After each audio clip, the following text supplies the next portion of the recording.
నరసరావుపేటలో విద్యుత్ విజిలెన్స్ అధికారులు దాడులు నిర్వహించారు.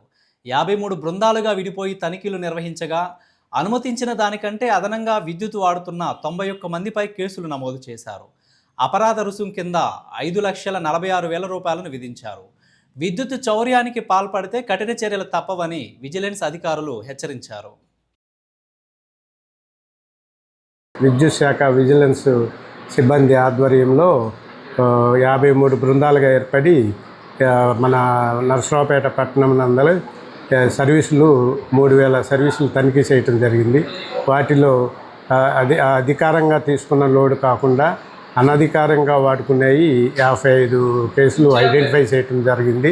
వాటికి సంబంధించి సుమారు 5.4 lakhs అమౌంట్ పెనాల్టీ విధించడం జరిగింది. కావున వినియోగదారులందరూ కూడా తమ యొక్క లోడ్స్ ఎప్పటికప్పుడు అప్డేట్ చేసుకున్నట్లయితే మనము ఇంప్రూవ్మెంట్ ట్రాన్స్ఫార్మర్ పెట్టి నాణ్యమైన విద్యుత్ సరఫరా చేయడానికి అవకాశం ఉంటుంది. కాబట్టి వినియోగదారులందరూ కూడా వారి యొక్క అదనపు లోడ్లన్నీ కూడా కంపల్సరీగా డిపార్ట్మెంట్ అప్రోచ్ అయ్యి క్రమబద్ధీకరించుకోవాల్సిందిగా కోరుతున్నాం.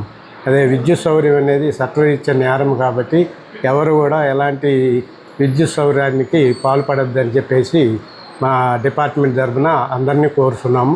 అలానే ఇప్పుడు PM సూర్య గారు అనేది బాగా ఇంపార్టెంటు. మనకి 3 kilowatt పెట్టుకున్నట్లయితే సుమారు 2 ACల వరకు కూడా బిల్లు వాడుకున్నా కూడా తగ్గిపోతుంది. కాబట్టి ఈ యొక్క అవకాశాన్ని వినియోగించుకొని గవర్నమెంట్ ఇచ్చిన సబ్సిడీ 78,000 రూపాయలు ఉపయోగించుకోవచ్చు.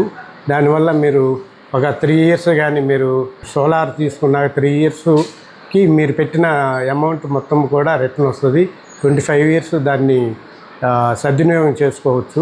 అందువల్ల ప్రతి ఒక్కళ్ళు కూడా ప్రతి ఇల్లు PM సూర్య గారు సోలార్ గ్రీన్ ఎనర్జీకి వెళ్ళవలసిందిగా అందరినీ కోరుతున్నాము. గవర్నమెంట్ ఇచ్చిన రాయితీని సద్వినియోగం చేసుకోవాల్సిందిగా కోరుతున్నాం.